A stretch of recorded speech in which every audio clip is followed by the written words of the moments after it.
All right. Hi, everyone. It's Nina, the NNBA President. I'm super excited. Today's conversation is a topic that I think nurses need more than ever. So, we're talking about the future of nursing. We're talking about innovation, entrepreneurship, and ownership. And we are featuring Dr. Dan today. And I'm super excited to have him on. We know that healthcare is changing rapidly, technology is changing, leadership is changing, and the way nurses work, build careers, create businesses, and influence healthcare is changing too. And that's one of the biggest reasons I'm so excited to have you here with us today. Just not only because of your leadership and perspectives around innovation in nursing, but also because you're our keynote speaker this year at the NNBA Conference in Scottsdale in July. So I knew this was going to be a really valuable conversation for our audience since you've spent so many years at the forefront of innovation, workforce transformation, leadership development, and helping nurses think bigger in our roles for the future of healthcare. So today is just going to kind of be a casual conversation around where nursing is headed, what opportunities are out there right now, and what nurses really need to be thinking about moving forward. So Dan, I'm so glad you're here. Before we kind of dive in, I'd really love if you would be willing to share a little bit about your background, kind of what you're working on right now, and what you're doing around innovation and what's exciting you about the future of nursing. Yeah, no, it's so exciting to be here. I'm excited about July as well, and look forward to our chat together. My background, I'm an ER and trauma nurse. I think that tells you most about my personality. I started as a new grad in the ER and ended up doing my master's and PhD in innovation at Arizona State University, really focused on how do you lead change in healthcare. As a frontline ER nurse, I saw lots of opportunities for things to be better, and didn't really see my leadership jumping in on the latest technology or the latest processes or even the latest evidence to make things change. So I got really passionate about how do you lead change in those areas, and have written some textbooks on that and teach different programs around that leadership aspect. My current role right now is I work at Kaiser Permanente as the Executive Director for Nursing Workforce Development and Innovation. So my team oversees all the large-scale education initiatives across Kaiser Permanente, including our new grad residency and our fellowship programs for nurses, as well as workforce planning and a bunch of other things. On the side, I teach at Ohio State University in their Master's in Innovation program, which is an interdisciplinary leadership degree on innovation. And most recently in January, I became a general partner in a venture capital fund called Nurse Capital, which invests solely in nurse-founded startups. And so we'll chat more about that at the keynote as well. We can go chat more about that here, but really placing the bet on nurses having the answers to healthcare's problems, but they're traditionally underfunded and under-recognized. And so we've been funding companies in that area with a bunch of limited partners that are all nurse executives and other nurses that are sharing their financial means to help us invest into these companies. And I think where nursing's at, and we'll talk about it more in the keynote too, which is this is nursing's blockbuster moment.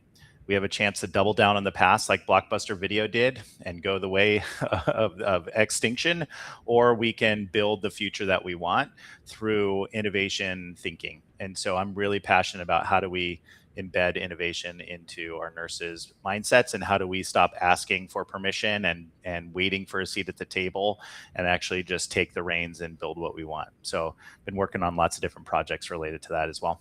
Yes, I love that. Sounds like you've been super busy. That kind of brings to my brain when I feel like maybe when nurses hear the word innovation, we think of like tech startups or like Silicon Valley, and we think that somehow that doesn't really apply to us. Yeah. But I mean, I'm learning myself as an entrepreneur that innovation means so much more than that. How do you kind of define that word in today's healthcare environment for nurses? Yeah, I think it's good to put it into two different into context of change. So there's a continuum of change that we experience every single day, from choosing what we're going to wear, to work, to all the way to bringing in unproven AI technology into an organization. But I really think of it, there's sort of two different sort of camps within the change process. There's performance improvement, which I think a lot of people are familiar with: Lean, Six Sigma, Kaizen, that kind of stuff. And that's really to improve what you know, making things you do already more efficient. optimizing a process or a product or something that you already have that you want to just do better with and make it easier to do. Where innovation comes in is it's a brand new experience to the population that's sort of adopting it, and it doesn't have it's usually untested or very lightly tested. It's a step up from what you're currently doing. It's a change or a disruption to that process or that product that you're already using, and it requires a different type of thinking than process improvement. Just like process improvement doesn't thrive on innovative thinking, innovation doesn't thrive on process improvement thinking. So it's a different model to think about how do you blow something up or change something completely so that it can be shifted and adopted when no one's experienced that thing before. So it's much more than technology. It can be process, a product.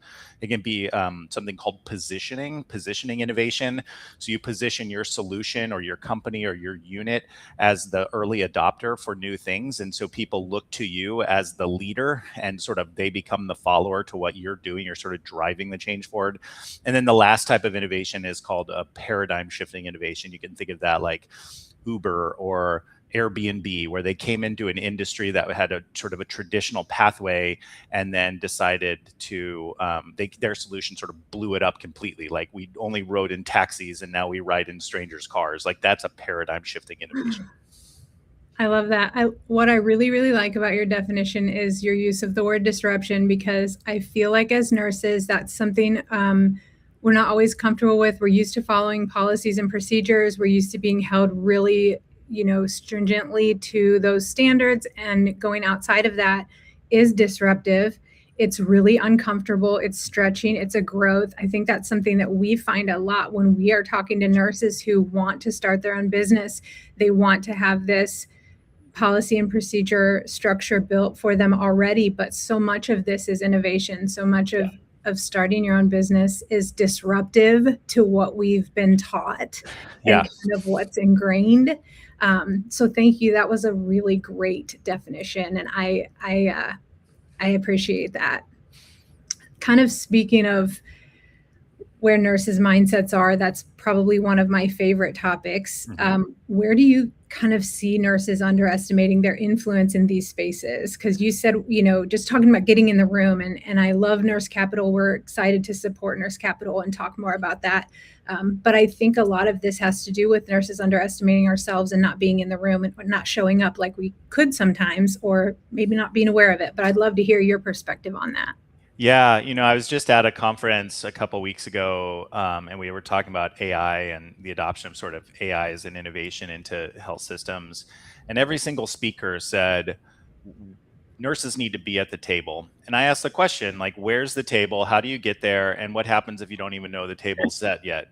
And so, I think nursing traditionally, just from the history of where nursing started, has been sort of an underappreciated group for its entire history. We see it now, even with how the Department of Education is, classifying us. Like, it's just we're the core of healthcare, the largest workforce within the healthcare system. We have the most licensed professionals in the healthcare system. We have a great education and background. We support the nexus of every single clinical interaction. And yet we're not in leadership positions. We're not invited to be parts of boards of companies. We're not stepping up in a coordinated voice just as a profession across our associations and things. And so we have sort of a fragmented approach, which I think is it doesn't do us a great service. And I think nurses underestimate their influence on the health system and how much power they have to create change. I think, we see it anecdotally when a new innovation comes down and nurses weren't involved, how quickly that goes in a drawer, never to be seen again. That's the power of nursing. We have the power to adopt or not adopt anything that comes through the pipeline. We also have the ability to understand evidence and research and jump off of that to create new things. And I think we tend to wait for those things to happen. And my perception is nursing has an option to participate or not. And, there's people that love building businesses or joining shared governance councils or being part of the decisions. And there's others that just want to show up, do their job, go home and scroll Instagram. And I think we need more people to sort of take ownership. If the change needs to happen, we need to be involved, and stop waiting for it to happen to us. And I have a great chart in one of my presentations that shows sort of the phases of sort of leading through an unknown problem. And the middle one is reactive, sort of organizations that are reactive. And I think nursing is reactive. We sort of wait for something to happen, then we get frustrated or happy about it, and then we move on. We're not driving the policy changes and those type of things generally. And so I think we have an opportunity to really just flex our voice more and stop deferring to others like physicians and others. Like nursing really needs to hold its power and start making some of these decisions. I love that. You mentioned AI, and that's a really obvious, innovation and shift we're seeing in healthcare. But are there other shifts right now that nurses should be paying attention to, that you're seeing that we need to be aware of? Yeah, there's three big buckets. I think the first one's in education. There's learning science shifts. So that 4-hour lecture on one topic as the core of nursing school experience is no longer relevant. It's these sort of slow, right. We like, when I helped build this med school for Kaiser Permanente, and medicine has the same issue. They called it Sage on a Stage. They had all these like really smart people get up and lecture for hours. And we know that that's not the best way to learn. And so I think, challenging our curriculum and our experiences in school to team-based learning, to adult learning theory, those type of things, I think is really important. And the biggest disruption there, I think, is for faculty to stop being or to be less of content experts, because the content exists out in the world for a lot of what we do. We don't need to have faculty recreating PowerPoints on the heart anatomy and those type of things, and shift from content to context. So what does it mean when I can consume this information through all kinds of sources, YouTube, proprietary systems, all that kind of stuff, but to put it into how does that relate to the patient or the population I'm experiencing now and working with? That's, I think, the role of faculty. So there's some disruptions there. The next one's in workforce. Largely nursing still sees years of work as like a pinnacle of if you're an expert or not, instead of competency. And so, the nurses coming into our profession now don't want to work night shift for 25 years to get the day shift for that last 6 months of their career. Shifting how we think about workforce. Also, we see our nurses coming in wanting more flexibility, maybe working per diem and not full time, or taking multiple jobs, or taking non-traditional roles. And so nursing shifting there, yet our organizations are still hourly pay based on seniority, those type of things. I think we need to blow that up a little bit. And then the last one is technology. Things like AI, machine learning, insights that we would never be able to get as humans. Now we have technology that can parse through thousands of data points and give us insights that can make our clinical decision better. But the problem is, in nursing school, we were never taught how to bring machine generated insights into our clinical decision making. It was always touch and feel and see the patient, look at the patient, don't trust the monitor. And now we're having to put some trust into these algorithms in order to get us information and treat sepsis, for example, 2 hours before it would show up clinically in a physical exam. So I think we have to go through those sort of disruptions, and we're really at this exciting point to where what we were doing is no longer working. The only way is forward. And so we need entrepreneurs like the Nurses in Business Association to like build these solutions and tie this all together for us. Wow. That was like 3 weeks of stuff I could unpack right there, because there was so much meat there that I'm just like, but I think it was the perfect transition to entrepreneurship, because what you're talking about is nurses who are no longer accepting the status quo. I think, there are positives and negatives to that. We need nurses at the bedside. So we need to be more flexible. We need to innovate and change the things that are not working for nurses to be employees anymore, right? That's a real need that we have. And then in the other hand, we've got amazing opportunities for nurses to branch out and be entrepreneurs and take some of these things that you've talked about, that there is context for education, and run with it. And this creation of new programs and new ways to digest education and new, technologies, and run with it. So that's really exciting. And, that is probably my favorite thing about the NNBA community, is that we've got all these nurses in the room. creating impact in so many different ways. They've got ideas that I would never have thought of in a million years. They've got, we're seeing nurses popping up with consulting, coaching, education, startups, leadership, private practice, speaking, innovation in technology, and businesses that are supporting these healthcare transformations. And it's so exciting. Yeah. But, you talked about some of them already, but what are the main opportunities that you've seen that you think nurses just may not be recognizing are opportunities for us yet? Yeah. I mean, I think there's a lot. All of those areas are ripe for disruption. The pillars I talked about in some of the examples you did, I think, there's areas where we need more tools and systems to support each other and amplify our voice. I mean, I'll be the first one to tell you, nurse Instagram is like my 7th layer of hell. I think we could do much better getting our professional voice out into the world. And so I think there's an opportunity there. I think there's things around medical devices. In fact, at Nurse Capital, we have over 100 pitch decks from nurse-founded companies that are ranging from new ways to do urine testing, which is the bane of an ER nurse's existence, is that stupid dipstick thing. There's someone that innovated that, to people like Lindsay Roddy, who's built line securing devices so central lines never get pulled out. I mean, only a nurse would recognize those type of issues. And I think there's a million more that just haven't been addressed yet. And I really think this is nursing's renaissance moment to build out and solve those workflow and pain in the butts that we have every single day in a shift, and build products or solutions or workflows or processes that can really make our lives a lot better. I think we've been handed down everything that every other profession doesn't want to do, and it's time for us to own what we want to do and make it better for ourselves. So I think there's tons of opportunity. The ripe things right now, I would say, in education. So how do we make nursing education better and more aligned to what actual clinical practice is? And I think there's innovations in simulation, virtual reality, a lot of stuff going on there. I think the other piece is AI, but sort of AI in general, or machine learning in general. Like, what are the right places to deploy those tools for a nursing workflow? And I think we're hearing from a bunch of vendors who want to give us what a physician does and give us tools like that.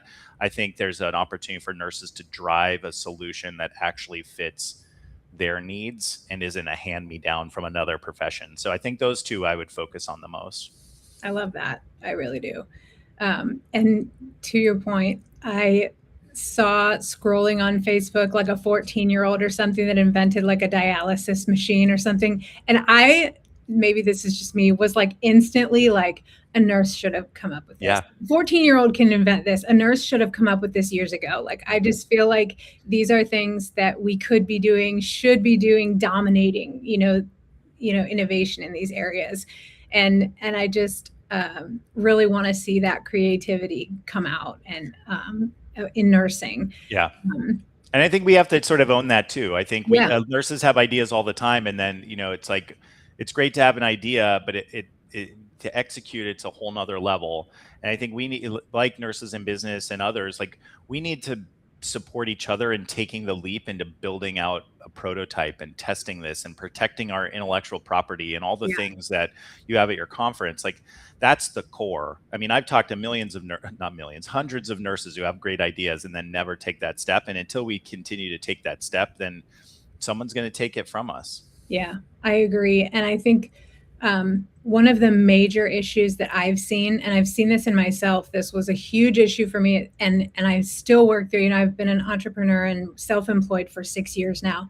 And in my first year, mindset was a huge issue for me. And it still is something I work through every day. But I think that we underestimate grossly what mindset has to do with this. And I'd love to hear kind of what your perspective on those mindset shifts that nurses need to make to step into ownership or leadership or innovation that you've seen. Yeah, I mean, I think one is confidence, and so believing you can do it. And then I think the second biggest piece of it is your network. And I think that's underestimated. I think a lot of people think they have to go alone or that they have to make this up as they go. But there's now a ton of resources. I mean, I would say when I started nursing about 20 years ago, there was none of this stuff for nurses. There was no association to support you. The innovation was a bad word. You were seen as like the disruptor guy that should get out of the way, and it was causing problems. Now we have American Nurse Association has grants and support and tools. The Nurse and Business Association, we have like the innovation societies, and there's just a lot of the nurse capital. Like all of this stuff now exists to give resources and support to nurses taking the leap. So I think networking is huge. And what I find is nurses who want to start their own thing aren't on LinkedIn. And not that LinkedIn's the bastion of everything great, but I think that's where you build your professional network. That's where you can get IT folks and finance folks and fractional operations leaders and things to help you and share insights and build community around what you're trying to do and get support. And I think building that network is probably the biggest first step before even forming the company. Start the networking, and that will drive you towards I think a better success than trying to go it alone. I love that you said that because, for me, long before being president, I was a member of the NNBA and went to the conference, and I found that community that you're talking about, that those people that are with you in the trenches and really like doing the same thing. And I do think, association or not association, when you find people and you reach out, they really do, for the most part, want to help you. Like when I've connected with people on LinkedIn, when I've connected with people at the NNBA conference, when I've connected with other nurses on Facebook, and I have personally reached out so many times I can't count and said, hey, you're doing something I'd like to do, or I'm really interested in what you're doing. Can we talk about it? I'd love to learn more. I'd love to pick your brain. People are open to that. I think we have this fear around sounding stupid or being like thinking we're selling something or creepy, right. But for lack of a better term. Yeah. No, I totally get it. But I have never found that to be the case. No. I've never in 7 years since I started kind of reaching out and networking, actually, in my personal experience, haven't had someone shut me down hard or be mean to me. I really haven't. No. I know people who have, but I personally haven't. And if they're mean to you, that's a one way to know who not to work with. I mean, you gotta take the risk now. And I've been on both sides of that too. I've reached out and asked for favors. I've also been asked for favors. I've built over time some criteria. There's things that I'll do no problem for free, all that kind of stuff. There's other things where I want to have a value exchange, and that doesn't necessarily mean money. That means an introduction or an opportunity to promote something, or whatever it is. Like, you can negotiate all of that. So be clear on what you want to get out of it, and don't be surprised when someone says, well, you want to chat with me, maybe that's $100 an hour, and say, well, I don't have $100 an hour, but I can give you time on my podcast, or I can make an intro to this thing, or I can give you feedback on your solution. Like, just be ready to negotiate. And most people are willing to help. I mean, every entrepreneur is in the same boat. They live and die by their connections and the ability to network. And so everyone's out there trying to do the same thing. And it's not weird to go ask for information or a connection point. And if people can, they'll do it. If not, they say no, and you move on. And if you're in a position to pay for it and you really are stuck and need the help, then pay the $100. Pay for it. Yeah. I've paid the $100. When I wanted to have a conversation, I needed to get through the barrier. Sometimes you put your money where your mouth is. And I think there's a huge value to mentorship. And so, I don't want to underplay that, but I do think it's really scary for some nurses to pay for things. And so that's a huge barrier, but sometimes that's what it takes. Sometimes you can find a great mentor who's just willing to pour into you. Mm-hmm. But I feel like now more than ever, with all of the external things we have going on, that's really tough to find. Yeah. And if you form a business, all that stuff's write-offable. Yeah, so it takes it takes your taxes down. So start your LLC or form your entity, which is like $60 on LegalZoom. Yeah. And get a credit card and a bank account, and then you just write it off at the end of the day. If you budget, I mean, you watch Shark Tank, right? Like, Mark Cuban doesn't invest in anyone who's not paying for time and expertise. And 100%. so, there's an acceleration there. You're paying somebody to get you leaps and bounds ahead without you having to learn all of it yourself. And set a budget for that stuff and invest in it. It'll eventually pay dividends at the end of the day. So Absolutely. And I feel like so many nurses recognize this pull that they want to do something different. There's something else they're supposed to be doing with their experience and their expertise. They don't always know what that looks like yet. Do you have any advice you would give a nurse who feels like that, or any thoughts around that? Yeah, I mean, I think it's get involved and start sharing your insights out there. Like test the idea out into the world. And I find a lot of value going to conferences for that kind of stuff. Things like AONL, the Nurse Leaders Conference, or Magnet, or pick your specialty and go to that annual conference. Like, those places are great spots to say, hey, I have this idea to do something. Let me chat with you a little bit about it. And usually there's networking events and even pitch days in those conferences where you can test the waters in a sort of a safe environment before you go full ham and jump out of the bedside.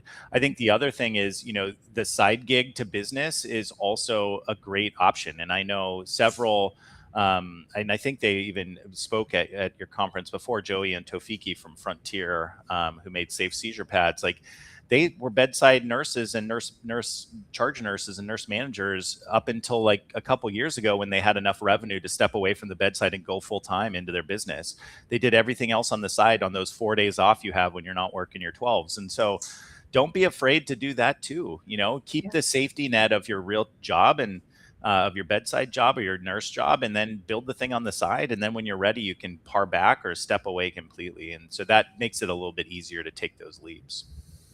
I just want to pause and reinforce what you just said, because it's not always 100% of the time that you get great advice.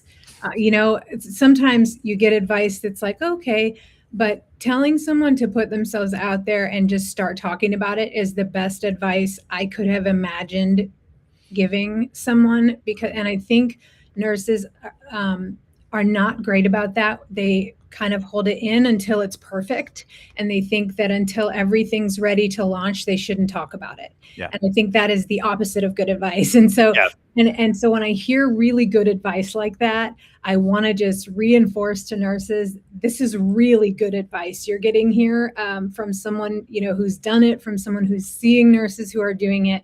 You've really got to start putting yourself out there early, and networking, and going to, like he said, going to find people who are willing to share, partner with, network, talk about, brainstorm. And if you can't talk about it with the people that are around you, you may need to expand your inner circle in order to grow. That's been a huge theme I've seen as well. So last thing about that I would ask is kind of what's exciting you most about healthcare right now, and where, I feel like sometimes when we think about where healthcare is headed, it feels kind of heavy. And especially right now, healthcare and just everything going on in healthcare seems kind of negative or like heavy. And so I would love to just hear, like, what is lighting you up about healthcare right now? Yeah, that's a great question. There's definitely the dark side, which hits you every single day. But I mean, I'm just amazed at how many awesome solutions are kind of on the edge of making our lives easier in nursing. I think there's a huge opportunity with the right AI to take the burden of hunting and gathering off of nurses. And I think that is one of the biggest issues with our work is about 30% of a shift is hunting and gathering information and running around a unit, trying to call people, get access to the procedure, 55 clicks into the electronic medical record, all the things that we do that just aren't value added. I think there's opportunities to serve up information in a way that nurses need it when they need it. And I think that's super exciting. We need nurses to build that. But I think the potential is really there. And we're seeing the early signs of that with some of the physician workflows and things, ambient charting and that kind of stuff. So I think that frees us up then to have breaks, and also be able to provide better care. And like I said, if you can know sepsis is coming 2 hours ahead of any clinical sign, we can treat and save patients much better. And I think there's a lot of not just sepsis, but cardiac events and others are showing that we have these tools and new algorithms and insights that are giving us treatment options way ahead of when we had before. So I think that's really exciting. I think like I said earlier, it's the renaissance for nursing innovation and entrepreneurship. The resources out there have never been more than they are today. There's funding mechanisms from multiple places, from small grants from American Nurses Association to venture capital.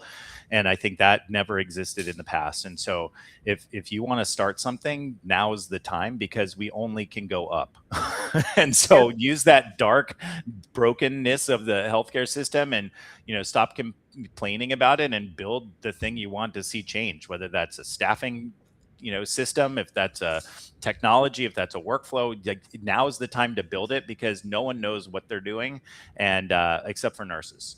And so use your nurse brain and solve some of these big issues. I love that. The best time to start was yesterday. The next best time is today. Yep, exactly. Right. No, I mean, but it is. I mean, I've been in the innovation game for now like 20 years, and it's like today, right now, the most resources are geared towards nursing innovation that I've ever seen. Companies hiring nurses all the way to starting your own company. It's all here for us. And so take the leap and let's figure it out. Awesome. Well, guys, these are the exact kind of conversations we're bringing to the NNBA conference this year in Scottsdale in July. Dr. Dan is going to be there with us. He's doing our keynote. Without giving away your whole secret sauce here, what are you kind of most excited to share at the conference, or what's a takeaway you're going to be presenting to us that we can get excited about? Yeah, sort of three main points that we'll go to. One, we'll talk more about what a nursing blockbuster moment is and how you lead through that. I think the second piece will be around changing the game. So how do you approach solving really hard problems, and what are some of the insights we have from other industries and the evidence around that? And the third piece are what resources are out there for you to kind of either accelerate your idea in your company or start it. And we'll talk a little bit about Nurse Capital and some of that stuff. So hopefully that rounds out and it hits a bunch of nerves with people. And I like to be the chief provocation officer and push some buttons, but get people excited and interested in challenging themselves to do what they want to do best. Is there any nurse that just pops into your brain that's like, this is the person who needs to be in the room for this? Like, you just have that nurse that you've talked to 100 times that you're like, I know what you need, and this is it. Like, who do you think of the kind of person who needs to be in the room for this? Yeah, I mean, it's so many. I think, if you've always had an idea and you didn't know what to do with it, I think that's probably the target. If you've started something and you struggle on how do I make this grow, I think that would be the next one. And then if you are a supporter or interested in getting involved, like, you may not have the solution, but you're super interested in being a part of something else that's different from what you're doing now, this is probably the place to build that network too, because nurses have to do this together. So that building your company's team and leadership team and subject matter experts and all that kind of stuff, I think that this is the place to do it. This is the place to network and get those resources and create or connect with the people that'll take you to the next level. Absolutely. This was just so much good stuff in one conversation, Dan. Thank you so much. I share your belief that we're in this exciting season where we just have to stop thinking so concretely about what our careers look like. I fully believe that we are innovators, builders, and leaders, and we are the problem solvers. We have the solutions. We're the strategists, and we just really need to take ownership of that. And like you said, step into our confidence, because healthcare needs that more than ever. So thank you so much for being here and sharing your perspective today. Is there anything else you wanted to share with our audience? I love this content, so follow me on LinkedIn if you can. And I have conversations and post a lot of resources and information and thoughts there. I think on the fun side, because we all need to have fun, my brother and I wrote a cocktail book built for nurses. And so it's called The Nurse's Dose. You can find it on Amazon. And it's S-Bar craft cocktails, things like the Code Brown and others that'll be super fun. And we just wanted to have fun and make something out there that would make nurses laugh. And so if you like a cocktail after work, this is the book for you, and you can get it on Amazon now. Awesome. Thanks so much for sharing that with us. Like you said, connect with Dr. Dan on LinkedIn. We've also got his website and contact information we'll drop in the comments for you. Thank you so much for being here today. We're super excited about July. To everybody watching, if you're interested in hearing more from Dr. Dan, or if you're interested in learning about innovation, leadership, entrepreneurship, or just creating a bigger vision for your future in nursing, we'd love to have you with us at the NNBA Conference in Scottsdale in July. So thanks for joining us today. Yeah, thanks for having me. This is awesome. Look forward to seeing everyone in my one of my not hometown, but I went to Arizona State, so it's like home for me. And go Devils, and we'll see you in Scottsdale. Awesome. I hear there's a huge pickleball court outside of the hotel too, so we're going to do all kinds of fun stuff. I'll be at the spa, but I'm sure other people will be playing pickleball. I love it. So, all right.